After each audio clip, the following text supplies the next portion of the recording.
Good afternoon and welcome to this Epic Ed session, Planning for Blended Learning Environments and Measuring Progress. This session is a part of the programming made possible by the Epic Ed community. Epic Ed is an online community of practice, and we invite you to become a member of this community. It is free, and you'll receive monthly updates from Epic Ed. Visit the website at epiced.org and click on the Login Register link in the top right corner to create your free member profile. The Epic Ed community is a part of the Connected Educators project developed by the Digital Learning Collaborative at the Friday Institute for Educational Innovation on the campus of NC State University, a part of the College of Education, and the Consortium of School Networking. We're using Blackboard Collaborate this afternoon, and you'll notice here the polling features you might use this afternoon, the whiteboard tools we'll use in just a moment, and then the chat box where at any point in time you can place comments, questions, or use icons to indicate your approval, agreement, disagreement with what you're hearing this afternoon. To ask questions, simply type in that chat box, and we'll pause throughout the session today to give our speaker the opportunity to respond to those questions.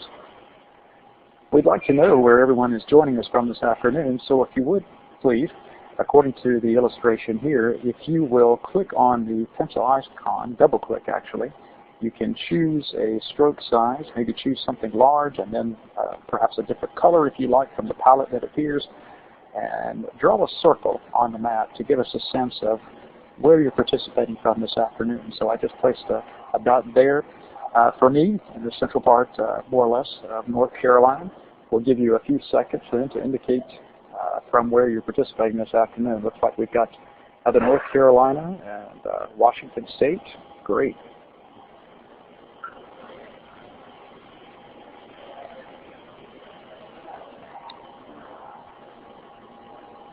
Actually, Louisiana there. Georgia, and perhaps some other parts of the country. My eyes are not picking up the dots if they're that small. Okay, Indiana, gotcha. Great. All right, folks, we can continue on now. And I'm going to turn the floor over to Ann Ware. Ann is the group leader for the Teaming for Transformation group cohort. That's a part of the Epic Ed community. So I'm going to turn the microphone over to you, Ann. Thank you, Bobby, and good afternoon, everyone. As Bobby indicated, my name is Ann Ware, and I have the pleasure of serving as the Consortium for School Networking project facilitator for what's called Teaming for Transformation, leading a digital conversion for student learning.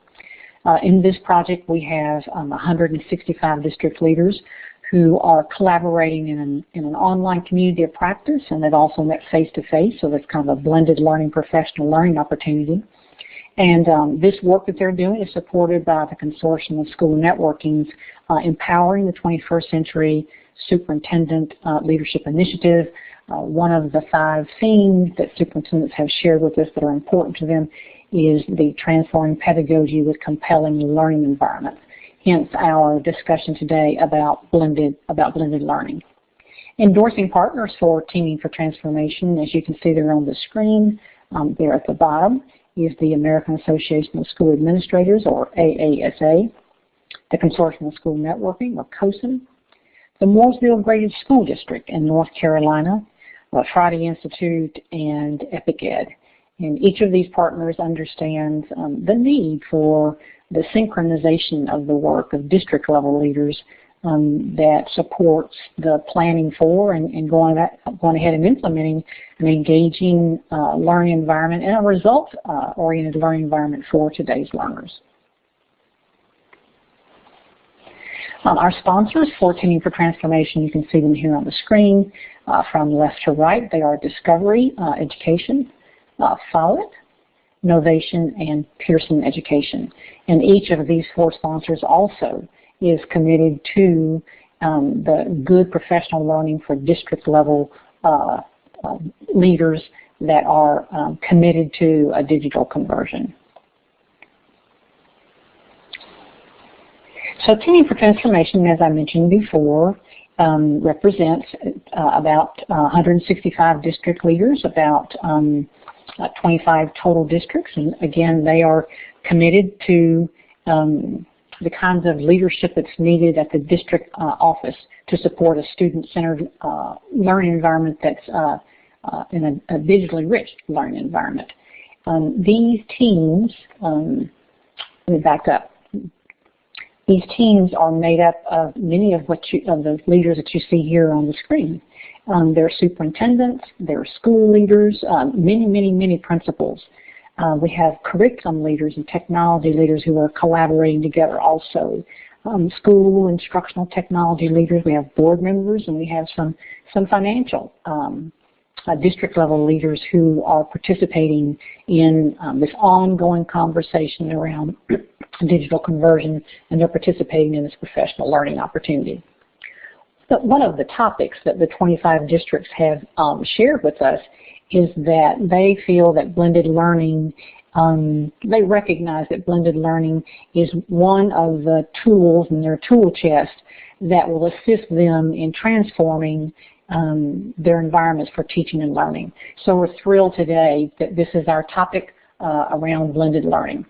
So we'll do just some brief introductions, look at some models for blended learning and how you go about planning for those, and then we'll look at some sample metrics that kind of tell you how you're doing as you're going down the road and give you opportunities for being able to adjust your work. Before we get started, I want to mention to you, we certainly encourage you to post your questions there in the chat room, or you may want to share with us how in the chat area, how your blended learning experience is taking place for you. But please join us in this collaborative conversation. It's my pleasure to introduce Scott Benson. Scott is, as you can see on the screen, is the Program Officer for Next Generation Models with the Bill & Melinda Gates Foundation. And it says here that his primary role is managing a portfolio of grants to support personalized learning. And I personally know that Scott is very committed to blended learning and how we go about determining how we get started and how we know how we're doing along the way. So it is my pleasure to introduce you to Scott Benson. And Scott, I'll turn it over to you. Great. Thank you so much, Ann. And thank you, everyone, for joining today. Really appreciate the opportunity to speak with you. It looks like we are a small but mighty group, so I'm really hoping that we can try to not only describe what we mean by blended learning and personalized learning at the Gates Foundation, but to a large degree try to personalize this webinar such that it actually meets the needs of those of you that have joined us today. So this is my strong teacher encouragement to participate. I believe strongly in student engagement and want to make sure that you guys get the most out of today. So with that said, please don't hesitate to use the chat box, to use smiley faces and so forth. But let's go ahead and before I do any kind of background into myself other than what you see on the screen, I would love to get a sense from you guys with the yes/no button, which is the of the four icons just below your name, should be the one on the far right. First of all, the question is, are you implementing what you would describe as blended learning right now in at least some number of your schools? Yes or no?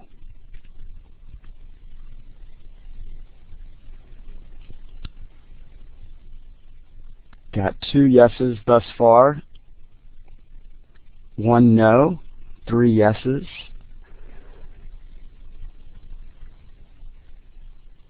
I'll pause for just a moment more. Great. So now let's, and then now we have another no. So I think this is a good sample and helpful to direct me. The second question that I want to pose to you guys is, I'm going to clear this. The second question I'm going to pose is, if you were one of the 3 members that said yes, I would like to know, are you planning to expand what you're currently doing to serve more students or to serve more schools in the coming year? Yes or no? If you answered no to the previous question, then abstain from this question.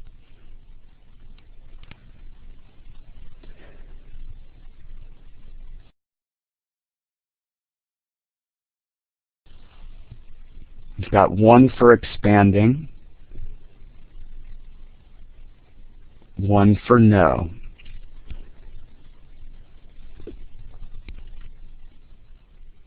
Great. It looked like 1 person may not be sure. I'll take that as a sign that TBD. So the final question that I'm going to pose to the group is, if you were in the no category previously, are you planning to implement what you would describe as blended learning within the next year? So say within either this school year or the coming school year, 2013-14.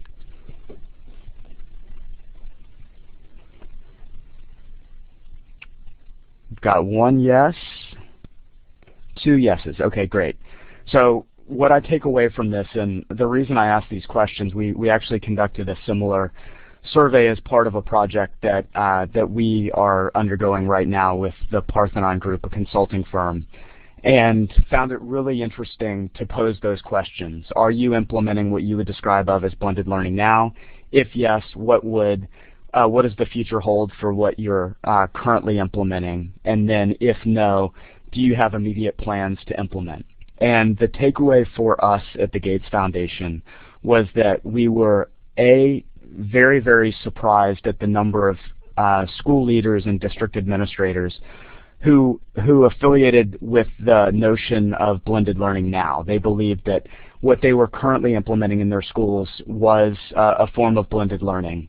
A subset of those indicated that the blended learning experience that they were currently implementing led to a dramatic change in the instructional environment of their schools. So it wasn't as though every blended learning model was of the same mold and having a dramatic impact on what instruction looked like, but a subset were.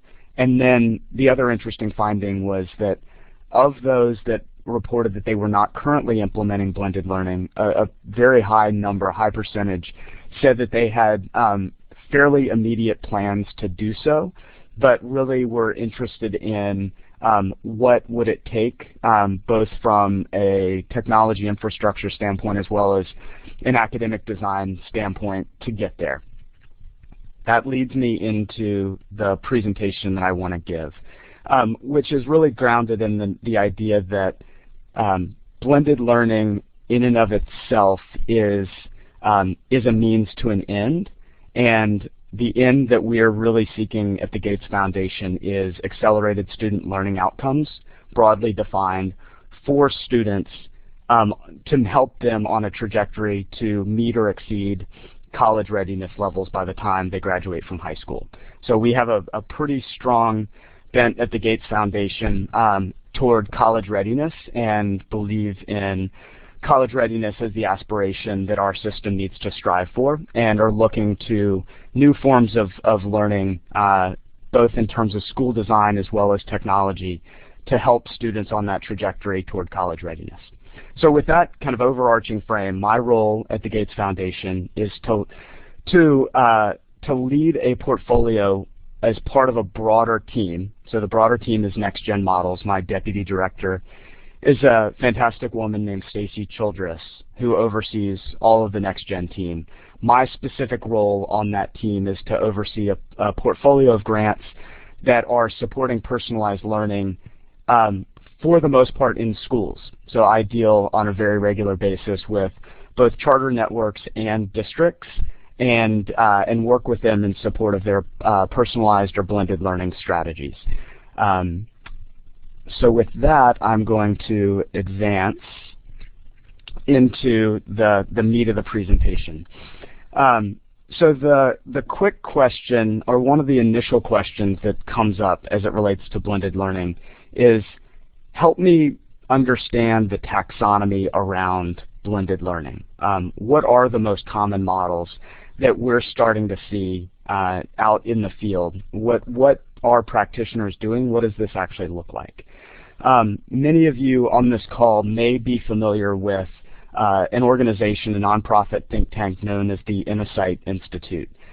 Insight developed a report initially several years ago called The Rise of K-12 Online Blended Learning, I believe was its title. And they recently, in May of this year, released an updated version of that, which is called Classifying K-12 Blended Learning. I've got a tiny URL link at the bottom of the screen, and happy to send it out as well. The idea of this was just to put some kind of name around the various forms of blended learning that people are seeing out in the marketplace. I see a question that says, how do you and the foundation define blended learning? By and large, what I can answer that in two ways. The simple answer is, I think we are relying on the Insight Institute's definition of blended learning, which I didn't include here. I'm happy to, again, provide a link to it, but it's in this Classifying K-12 Blended Learning report. I think that does a decent job of explaining call it the operational design of blended learning. I'm not sure it goes so far as to describe what an optimum implementation of blended learning looks like. So I think that's the miss, is you can have blended learning that doesn't necessarily achieve the kinds of personalized learning experiences that we believe will lead to greater student outcomes. But I think if you read that report with that frame in mind, it's perfectly sufficient. So that's my quick answer. My longer answer is we've started to really gravitate to this notion of personalized learning, and my boss and I recently released a blog post, and I can again find it and send it to this group, that outlines 7 design principles for personalized learning, and those are really what we're going to start driving our strategy around and our investments toward. One of those design principles is the notion of blended instruction.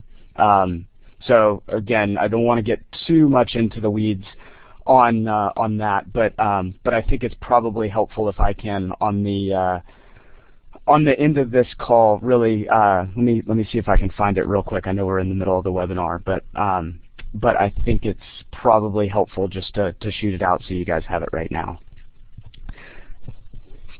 Perfect. So I was able to find it and send it along, the wonders of modern technology. Let's go back to the blended learning models that are on the slide in front of you. So again, Insight's categorization categorizes 4 versions of blended learning. And again, these are kind of operational designs for blended learning. They are as follows: rotation, flex, self-blend, and enriched virtual.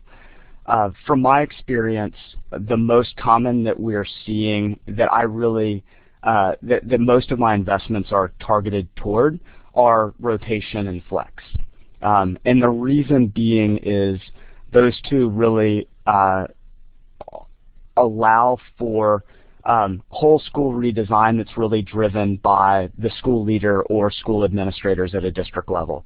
The self-blend and enriched virtual, I would say self-blend is more akin to allowing students on an ad hoc basis in a secondary school and a high school to take digital courses above and beyond what their face-to-face course structure looks like. So the example I'll give there is Miami-Dade allows for students to implement or to take Florida virtual courses in learning labs within the school. In certain cases, the school dictates that student needs to take that course, but in a lot of cases, it's up to the student to choose whether or not he wants to take an online course. He's able to, but it's in the context of a traditional school day. Therefore, it receives the self-blend label. Whereas the enriched virtual is really a full-time virtual school that has some face-to-face component. Again, it's not that that's the wrong model, but by and large, our focus is on these rotation and flex models. So just a little color on those, and my hope is just by mentioning what these look like and mentioning a few examples of schools that have had some press written about them, have had a few cases written about them, etc., you may be able to use this opportunity to go and do additional research after the call. So the 2 categories that I want to dive a little bit more into is rotation. the caveat with rotation is that there are kind of subcategories within the rotational model that in many ways make different schools that employ these various rotational approaches look quite different from one another. The example that I'll give is a classroom rotation. KIPP Empower Academy, which is a charter school in South Central Los Angeles, uses the classroom rotational model. It's a traditional elementary school classroom that has rows of computers on the sides of the classroom. Students rotate in a station rotation model that's not dissimilar from what many, many elementary schools around the country currently implement, from a situation in which they are engaged in guided instruction with a classroom teacher or a paraprofessional. That enables the teacher to focus on a small number of students sitting in front, typically of a P-shaped table, as many of those that spend time in elementary schools have seen. The teacher is there guiding a small group of students in that environment, and a number of other students are either engaged in online curricula or doing independent practice or group work, not under the immediate purview of the teacher. So that's one model. I would say, particularly for elementary schools, that is the most prominent model that we're seeing popping up all around the country. And the reason being is it really doesn't throw a huge curveball in the kind of organizational design of a school. It can still rely on a classroom teacher being in a similarly sized classroom, and in a lot of ways it can make, if designed well, the job of a teacher easier if the students that are engaged in the online curriculum are truly engaged in that enables the teacher really to spend more time focused on small group instruction. So if you ever hear Mike Kerr, the principal of KIPP Empower Academy, he leads with, "I believe in the power of small group instruction." He doesn't lead with, "I believe in the power of digital content."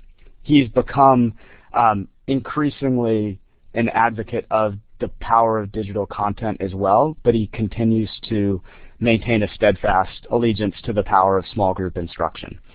So for that reason, it solves a teacher's challenge, and it's something that enables teachers to do more of what typically they like to do. Rocketship is probably the most prominent example in blended learning in general, but it is the best example that we have of a model that, at least up to this point, has relied on a learning lab-based rotation model.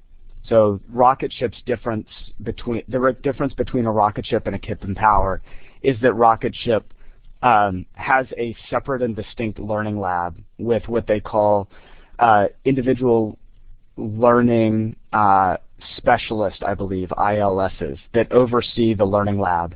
Typically, those are non-certified teachers, and those individuals oversee the learning lab. And then you have fully certified teachers who are in the classroom, but the classroom isn't technology rich. So a group of students would go into a learning block with a teacher in a more traditional classroom setting. Then at some point in the day, they would then rotate into the learning lab itself, and rotate, back and forth between a face-to-face environment and a learning lab environment. The benefit of that model is that from a cost standpoint, there are potential cost savings if you have a learning lab environment that isn't fully staffed by teachers. The challenge is that there are a couple challenges with it. One is that the ability of a teacher to really direct what is happening throughout a child's learning experience may be compromised, and Rocketship will fully admit that they haven't fully solved for that, and they're really trying to work through how do you connect what is happening in the learning lab with what is happening in the classroom, and make sure that teachers are informed on a regular basis of student progress and really can inform what is happening in that learning lab. The other models that I mentioned here, Los Altos is a district in California that was publicized for being one of the first districts to implement a pilot of Khan Academy and then subsequently roll that pilot out across the district. Typically that was done in a classroom-based rotation model, but it also had elements of the flipped classroom model as well.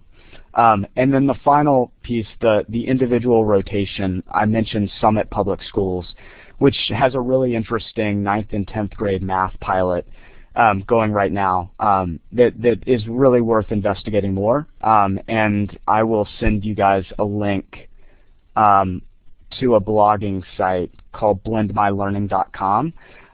If you search that site for Summit Public Schools, the CEO, Diane Tavener, writes about the new math model that they're implementing that really is a good example of an individual rotation model. In the interest of time, I'm going to move on. Suffice to say, there is a tremendous amount of depth in terms of the operating models of blended learning, and it's really hard to categorize some of the more complex models neatly into one of these categories, but at least it helps to give you a frame for what the various implementations models look like. Moving on, the planning for blended learning environments.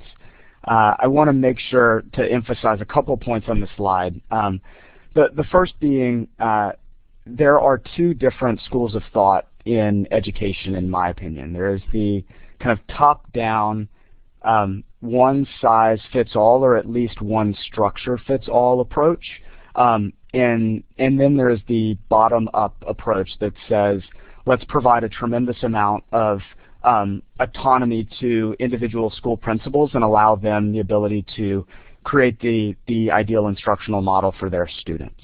I don't want to, the point here is not to say one is the right answer or not, but rather that the choices that you make as you implement blended learning may differ based on which of those two governance structures you decide to approach. So if you're a top-down model, it's much more likely that you would try to identify one or two types of blended learning models and implement those district-wide. So you might say the classroom rotation model is the right one for us. We believe that implementing Dreambox learning as part of a 30-minute block in all math classes, K through 4th grade, is the right way to go. So all principals, please implement in this way.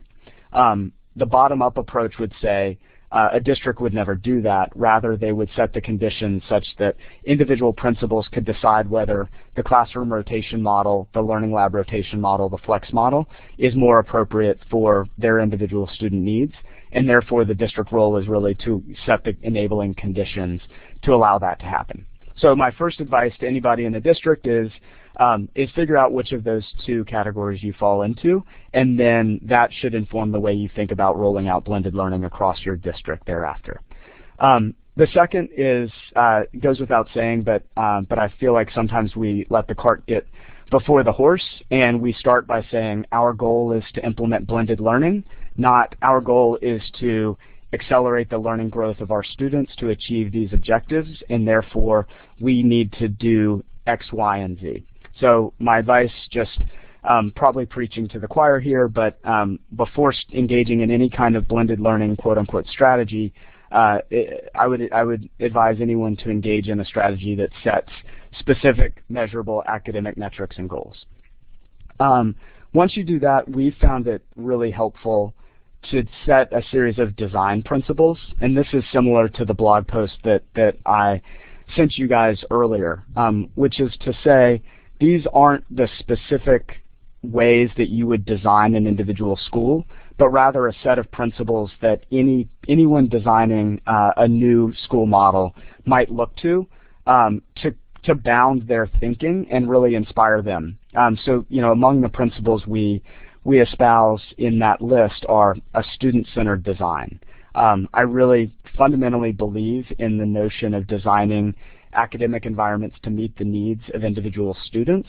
So if that's one of the design principles you employ, raising that up for your school leaders and for anybody engaged in a school redesign process can be a really helpful beacon as they go forward in really laying out the specifics of the model they're trying to implement.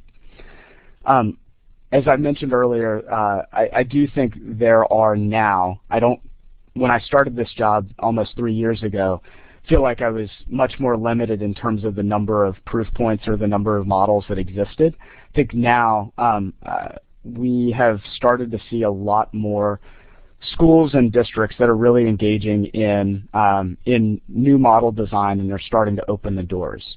I think I would look to inspiration as you go forward in this process. The Michael and Susan Bell Foundation released a series of really detailed case studies on 5 blended learning models that they're 40 pages long. They're not they're not light reading, but they're perfect for a plane ride or for a long weekend where you have time to actually sit down and put up your feet and actually read something.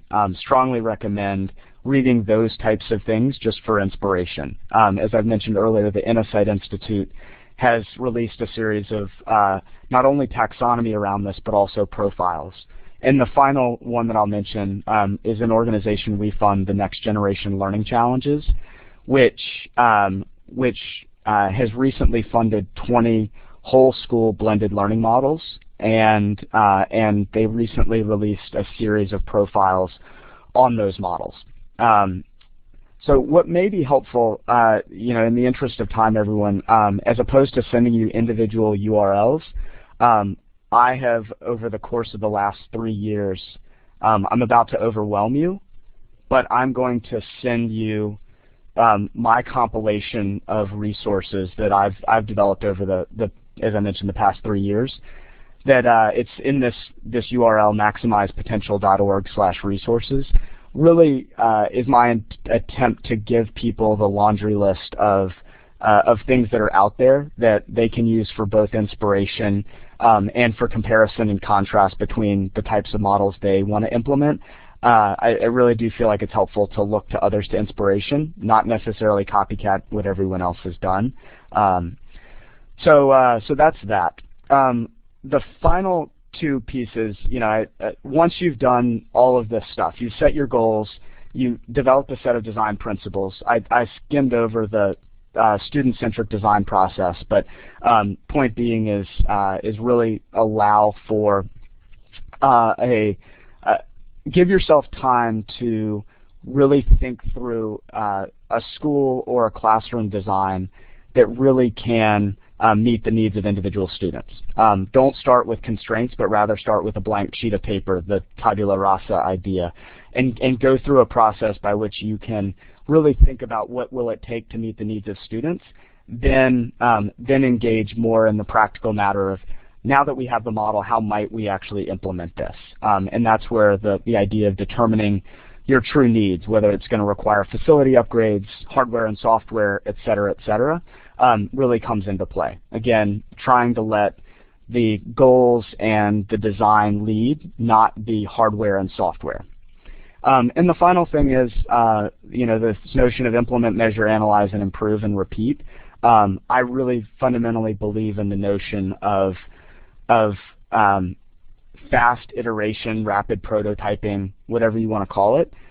There is a lot of value in starting, even though it's a little messy at first. Now, I want to caveat that and say it's not okay to experiment on kids, and you need to be really careful about what that looks like. But I do think there are ways, whether it be in after-school programs and summer school programs, at certain portions of the day, et cetera, to really test new ideas and rapidly iterate on them, as opposed to doing the 5-year strategic planning process that takes too long and is outdated by the time you actually put it into play.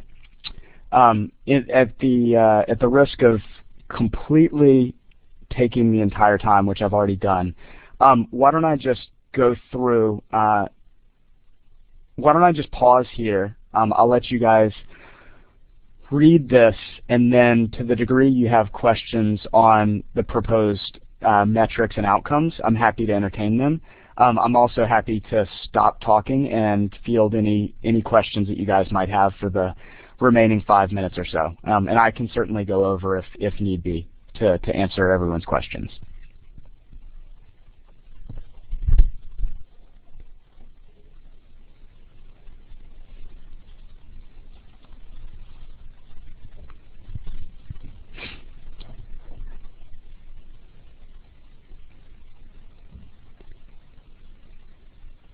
Okay.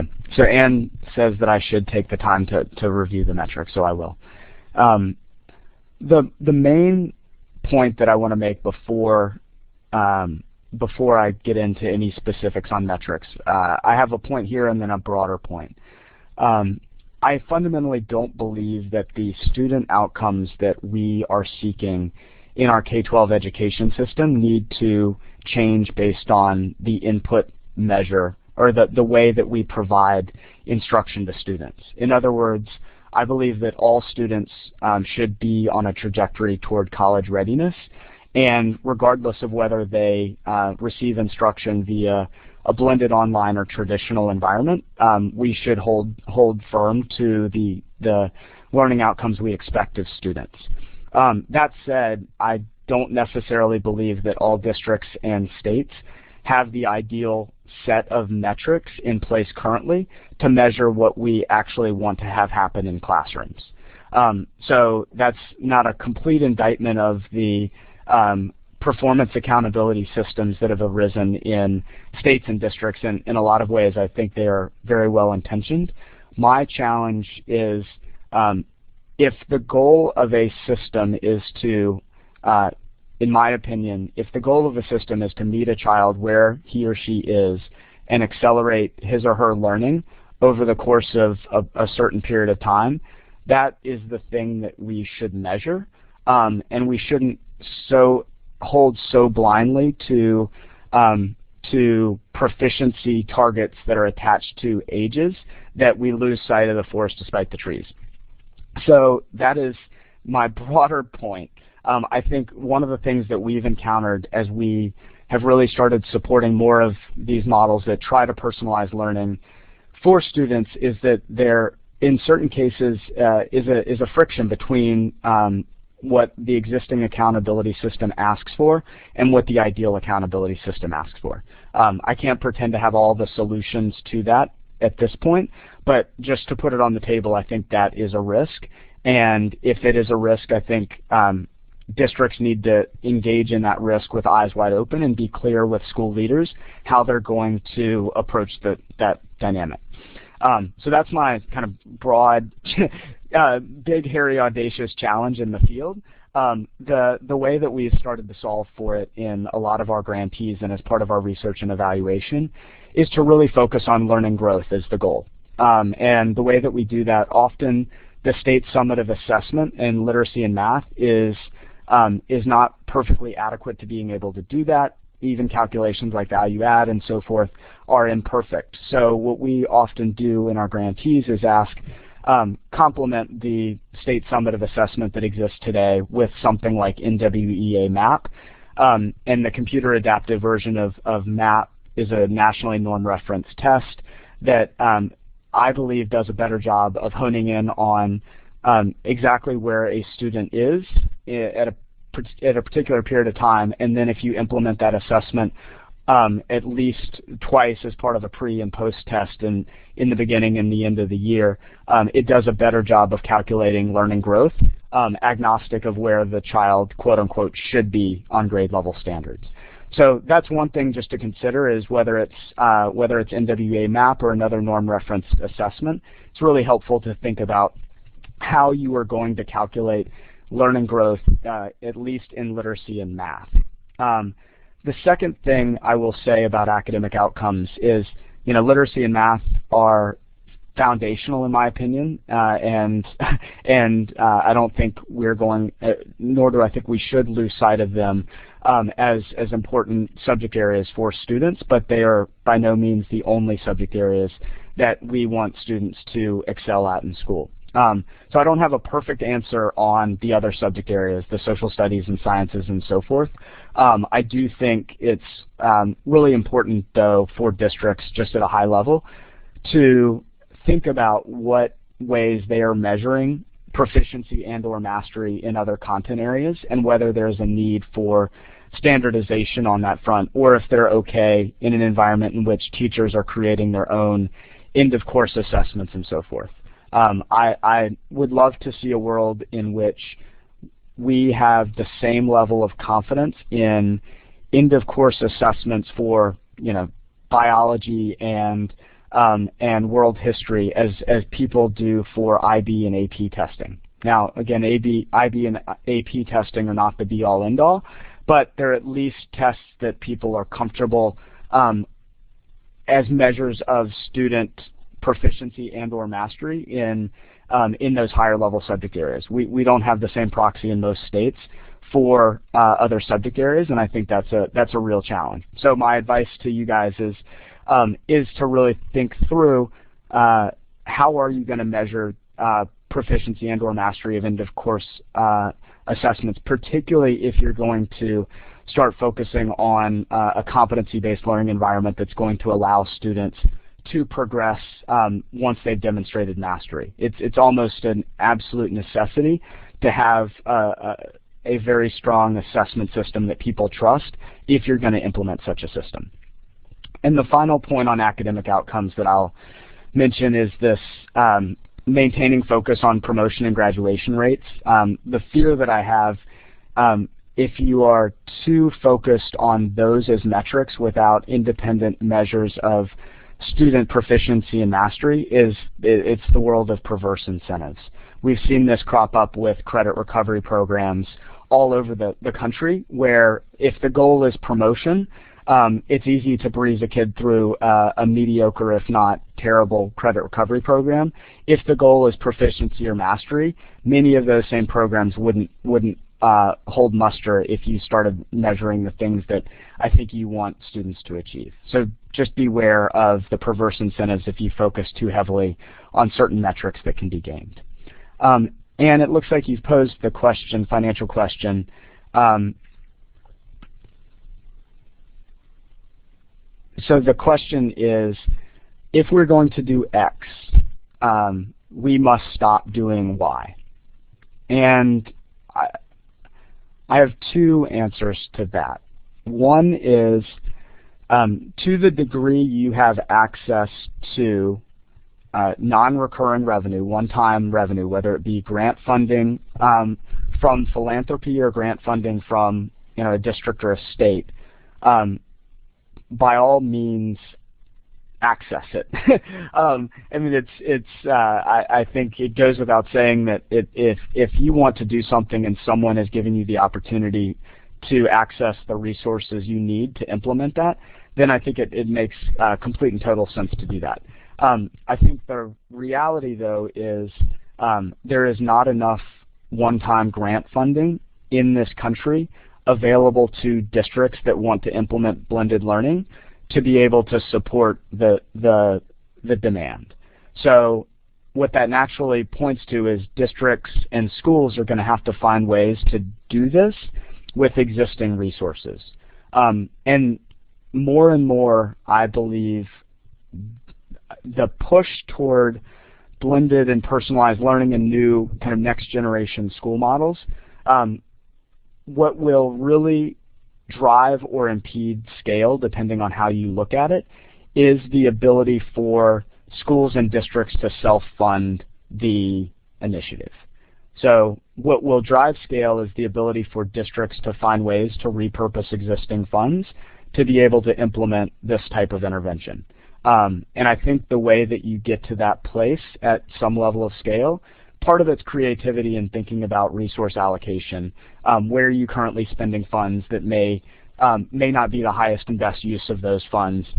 Can you repurpose things like textbook dollars, PD dollars, et cetera, that might have been going into areas that are not necessarily leading to student achievement, and repurpose those into starting an initiative that you think has a greater degree of impact on student achievement? Those are the types of questions that, if I were in the shoes of the folks on this call, I would really be wrestling with. Where are the pots of money that we could access? But I think the way that becomes a lot easier is if you can start proving that that results follow.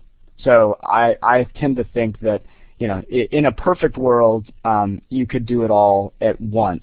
Given that this is truly, I think, a fairly imperfect world as it relates to resource allocation, the way that I think about this is if you can start small with a pilot, prove that a pilot is successful, that it leads to the kinds of student learning outcomes that you want to achieve, then it becomes much easier to sell resource allocation and repurposing of funds than it would be if you tried to do it all at once.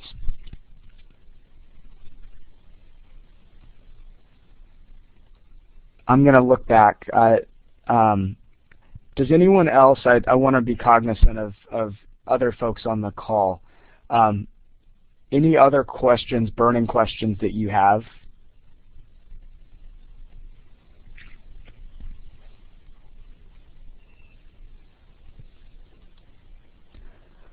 All right. Oh, it looks like Gordon is writing in. So let's wait for Gordon, and then we'll call that the last question.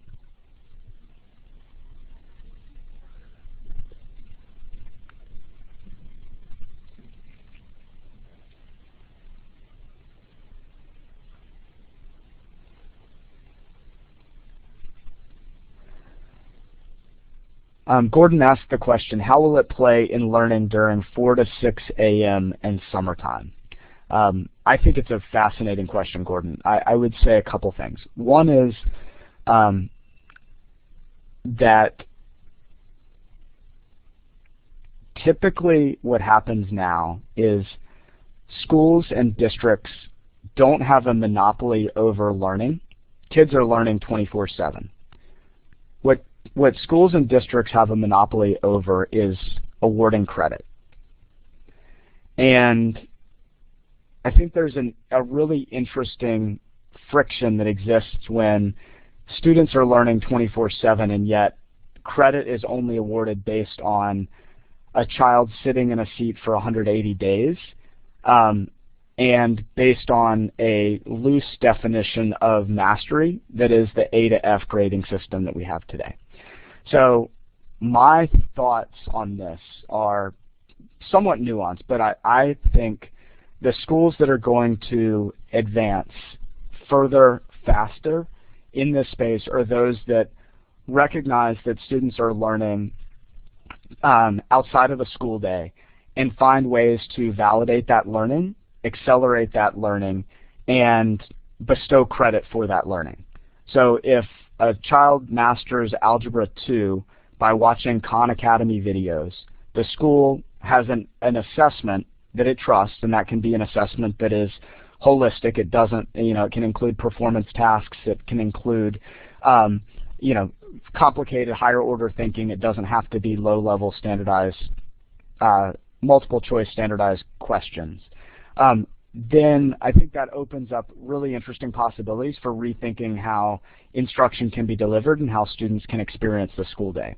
So that's my kind of one thought, is that schools can take a lead on it and really think through how can they support students learning 24/7 and how can they award that in such a way that motivates students to access learning and really take control over their own learning experience. So that's where, perhaps that is blended learning, but that's where the blended learning movement and the competency or proficiency-based pathway learning movements come together in really, really interesting ways that I think are perhaps mutually beneficial. If it isn't the school or the district taking the lead, if it's the child taking the lead or the parent taking the lead outside of the school hours, I still think there's absolute value there. I mean, we're certainly seeing the rise of the education app movement. We're seeing the rise of the massive open online course movement, et cetera, et cetera. All of those are filling the need for learning opportunities outside of formal structure. I think we're really starting to see, the revolution of education both inside of schools as well as outside of schools. My 2 cents on it, though, is it's really helpful when schools get on board and embrace those things as opposed to try to stifle those things. So then Jerome follows up, how does this model play into the Common Core standards and the associated online assessments? Fantastic question. I would say a couple thoughts on that. One is I think the Common Core really does present us with more of an opportunity than it presents us with a challenge. The opportunity is that the standards are college readiness standards that span across the country in ways that open up enormous possibility for developers and entrepreneurs to innovate around the instructional delivery of those standards. So if you kind of hold tight on the end, which is the outcomes you expect students to achieve, and are looser on the means and figure out multiple pathways for students to access and master those standards, I think that's a really, really ripe opportunity for innovation to happen, both at a school level as well as at a digital content level. I think the fear that we all have in this movement is that despite the intent of the assessment consortia to come together and develop assessments that adequately assess at the level of rigor of the Common Core and move beyond simple multiple choice assessment methodologies and really start to embrace performance tasks and other things that may do a better job of assessing to the level of rigor of the Common Core, that they do so through an inflexible testing regime that is end of year, that is summative, and that is not as focused on learning growth as they need to be. We and others in the field have expressed that concern. I don't know that we've solved for it yet, but I think it would be a real tragedy if at the end of the day we got a bunch of state summative assessments that did a great job of assessing at the level of rigor of the Common Core, but did not do as good of a job as they need to measure nuanced student learning growth, particularly for those students who come to school behind or who are dramatically accelerated beyond the grade level that is being assessed. I want to be conscious of time. Gordon follows up and says, when will the student own his or her transcript? I think that is a fascinating question, and one that if you really think about the power of student-centered design, not just from a student perspective, but really from a state and district policy perspective, asking those questions are the right ones. I have thoughts on it. I don't have perfect answers, but I do believe the notion of increasing student ownership of their academic trajectory alongside scaffolding support so that students don't fall through the cracks is the design challenge of our time. And I'd love to see really innovative ideas out of you guys, out of COSIN and others, where we really think through how to balance those two things in an appropriate way. All right. So without further ado, everyone on the call, thank you for entertaining the questions. I'm going to send my email in the event that you guys have additional questions. Happy to follow up individually with you to dive in more deeply to any of these thoughts or to hear you out and hear what you guys are up to. I'm really curious for my own interest just to learn more about what's happening in the field. So thank you guys so much.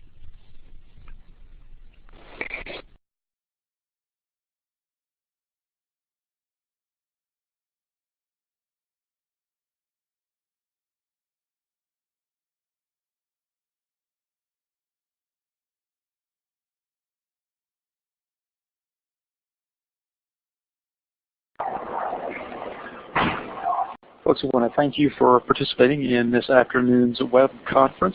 Again, another virtual round of applause for Scott Benson of the Bill and Melinda Gates Foundation. Scott, thank you so much for your insight this afternoon. I want to remind you of a couple of upcoming events in Epic Ed on the 22nd, our open house, and the 28th, a session on transforming the culture of teaching and learning through Bring Your Own Device. You may follow the Epic Ed community, follow the discussion here, the Epic Ed community on Twitter. I want to ask you also to put your school on the map or your district with our school and district profile locator. You see the URL there. And then also, if you're not a member of the community, we ask that you would join the Epic Ed community. Before we close today, I'm going to turn the microphone back over to Ann Ware. Ann?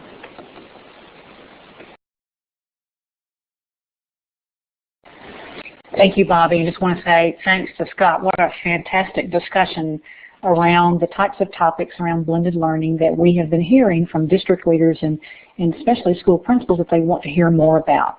What are the models I can think about? How do I go about planning for this? And how will I know how well we're doing as we go down that road? And then the resources that you provided will be rich fodder for all of us. So thank you so very much for joining us today, and everybody that joined us today. The questions were deep and good, and I think provide insights to all of us. So thanks again.